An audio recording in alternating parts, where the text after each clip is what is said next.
সুতা আমদানিতে বন সুবিধা বাতিলের সিদ্ধান্ত আত্মঘাতী উল্লেখ করে অবিলম্বে এই সিদ্ধান্ত প্রত্যাহারের দাবি জানিয়েছে Bangladesh garment buying house association BGBA. অন্যথায় তৈরি পোশাক শিল্পের রপ্তানি 20 থেকে 25% ক্ষতিগ্রস্ত হওয়ার শঙ্কা সংগঠনটির সভাপতি মোফাজ্জল হোসেন পাভেলের। সংকটের মুখে দেশের তৈরি পোশাক শিল্পের অস্তিত্ব রক্ষা নিয়ে এক সংবাদ সম্মেলনে সংগঠনটির নেতারা এই দাবি করেন।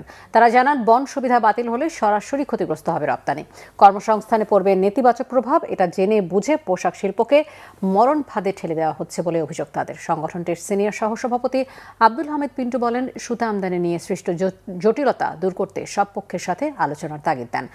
বিজিবিএ সভাপতি মোহাম্মদ পাভেল জানান, নিরবচ্ছিন্ন গ্যাস বিদ্যুৎ সুবিধা নিশ্চিত না করে সুতার উপর শুল্ক বসানোর সিদ্ধান্ত বহাল রাখলে $50 বিলিয়ন পোশাক রপ্তানির স্বপ্ন ভণ্ডুল হবে। সরকারকে শুধু নির্বাচন নিয়ে ব্যস্ত না থেকে ব্যবসায়িক পরিবেশ উন্নত করার তাগিদ দেন সংগঠনটির নেতারা।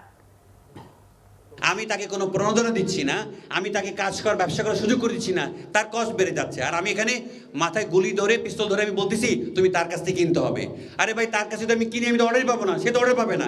যদি এইটা এনভিআর এটাকে অ্যাপ্রুভ করেন তাহলে কি পরিমাণ ক্ষতি হতে পারেন। আমরা যদি অ্যাপ্রুভ করেন তাহলে আমি একটা কথা বলবো, এইটা অ্যারাউন্ড রাফলি 20-25% এটা ড্রাস্টিক্যালি ইম্প্যাক্ট করবে। কেন ইম্প্যাক্ট করবে? কারণ আমরা কম্পিটিটিভ মার্কেট থেকে ছিটকে পড়ে যাব। অনুরোধ থাকবে পরবর্তী সরকারের কাছে যে সবার সমস্যা শুনে একটা সিদ্ধান্ত আসুক, সবাই যেন সাস্টেইন করতে পারে, সেটাই হবে লক্ষ্য। এবং সেই দূরদর্শিতা যদি নতুন সরকার দেখাতে পারে তাহলে এই শিল্প যে বেঁচে থাকবে।